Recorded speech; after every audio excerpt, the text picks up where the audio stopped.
cara kesuburannya. Sehingga ada satu istilah tanah kita sekarang yang sebenarnya merupakan surga yang diambil oleh Allah, ditaruh di belahan bumi sebelah sini ini yang namanya Pulau Jawa terutama. Itu sudah kena narkoba semua tanahnya. Sudah kena narkoba, berarti dia dipres.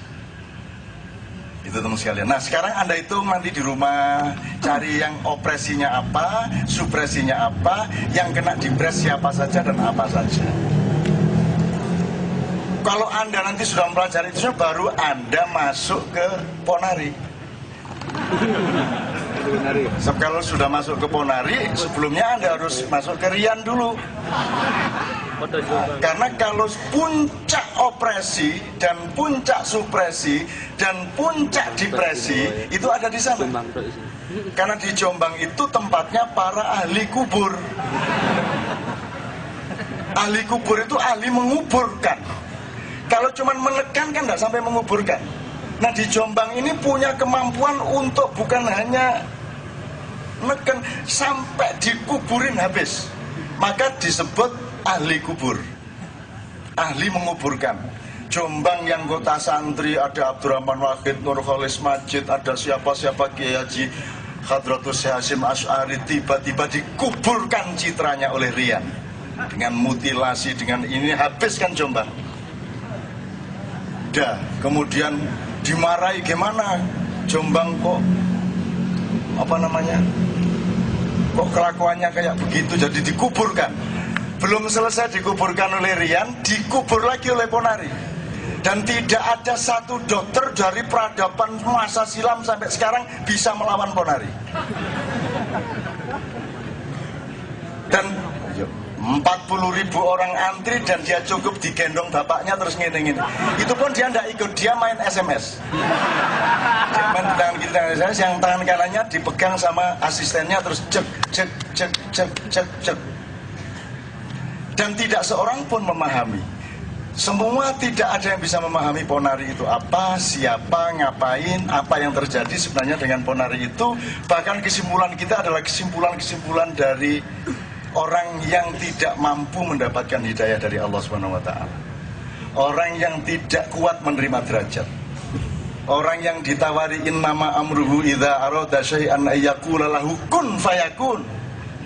Tapi tidak mampu, otak kita, frame ilmu kita, hati kita, jiwa kita, ideologi kita tidak mampu. Kita hanya punya kesimpulan bahwa ini destruksi, eksploitasi kepada anak kecil, kemudian disebut musyrik karena percaya kepada batu. Betul? Bedanya batu sama pil apa? Bedanya apa? Kalau Anda ke dokter terus dikasih pil, Anda percaya sama pil enggak? Percaya enggak? Syirik enggak? Musyrik enggak? Loh, lah kok semua orang musyrik se-Indonesia? Percaya kepada pilnya dokter. Kenapa kalau dokter harus dipercaya pil dan obatnya, kalau Ponari tidak dipercaya batunya?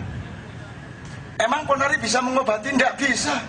Dia cuma hujan-hujan, kesamber batu, dibuang balik,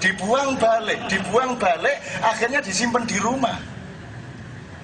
Ponari tidak bisa apa-apa, dia anak umur 9 tahun, dia tidak mengerti apa-apa. Dan Ponari jangan disalahkan, Anda harus menyayangi dia karena dia tidak mengerti apa-apa. Itu namanya dukun tibang.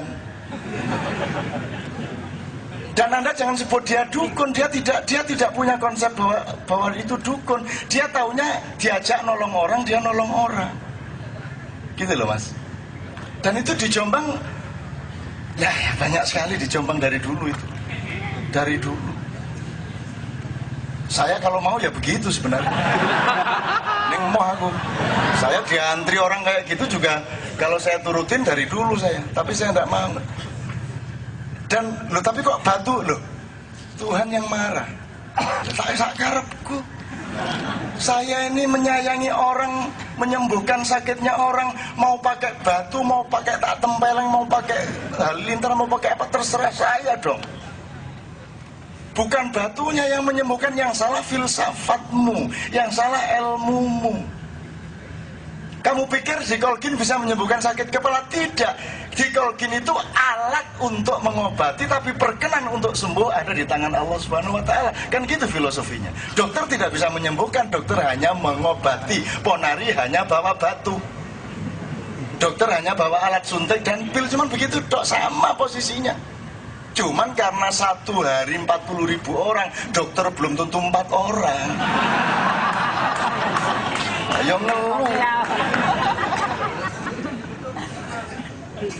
Akhirnya sekarang jalan keluarnya dihentikan begitu saja. Dihentikan begitu saja. Oh, kalau gitu akan jadi udun nih. Udun itu apa? Bisul. Bisulnya akan membesar dan Allah akan memberikan ponari raksasa dari Jombang yang akan menguburkan seluruh keadaan ini menjadi berkah baru untuk seluruh rakyat Indonesia. Bener kira-kira. Loh, tapi kan batu kan syirik loh. Iya sih cara berpikirnya. Kan saya sudah pernah cerita mengenai Nabi Musa. Tuhan ini kan kalau kasih perintah itu kan memang harus diterima dengan ketaatan dan nurani. Tidak harus Anda terima dengan akal sehat. Kalau pakai akal sehat yang ngeluh dewe. Nabi Khidir disuruh mencekik anak kecil, coba. Perintah macam apa itu? Iki Tuhan temenan ta iki. Kan gitu kalau saya jadi Khidir. Lu mau saya disuruh mencekik anak kecil, disuruh bocorin kapal, betul nggak? Ya kalau Anda pakai frame akademis sekarang yang mampus sendiri kan. Musa juga gitu diperintah, kamu dikejar Fir'aun, lari ke pantai Musa. Loh, ini anti ilmu perang dong. Dalam ilmu peperangan kalau dikejar musuh ya cari hutan atau bukit. Lah kok disuruh ke pantai, modiar gitu. Ini gimana ini Tuhan kok capopo sampai perintah kayak gini kan gitu kan. Nah tapi Musa tidak bereaksi ilmiah. Musa hanya sami'na wa ata'na. Nanti begitu sampai di pantai, Tuhan kasih perintah kedua, idrib bi'asokal bahr. Pukulkan tongkatmu itu ke laut. Bahr. Idrib bi'asoka. Pukullah dengan tongkatmu laut. Kalau yang hajar itu yang batu kemudian memancarkan air. Itu hajar itu air, kalau bahr itu laut. Bahruddin itu lautnya agama. Kalau Brakotin itu kalau itu Mudin di tempat saya. Terus nanti ilmuwan mengatakan, oh tongkat itu kalau dipulkan di air, terus airnya membelah. Kesimpulan ilmiah gitu kan, empiris tuh. Kecelek kan. Itu membelah ya pas itu dok. Kalau besoknya Musa ngene yo, ya gak belah-belah banyune kok aja goblok kon iki. Itu berlaku hanya ketika Tuhan mengendaki air terbelah, ketika dia memerintahkan terbelah. Jadi bukan kesimpulannya adalah tongkat itu bisa membelah air laut, salah.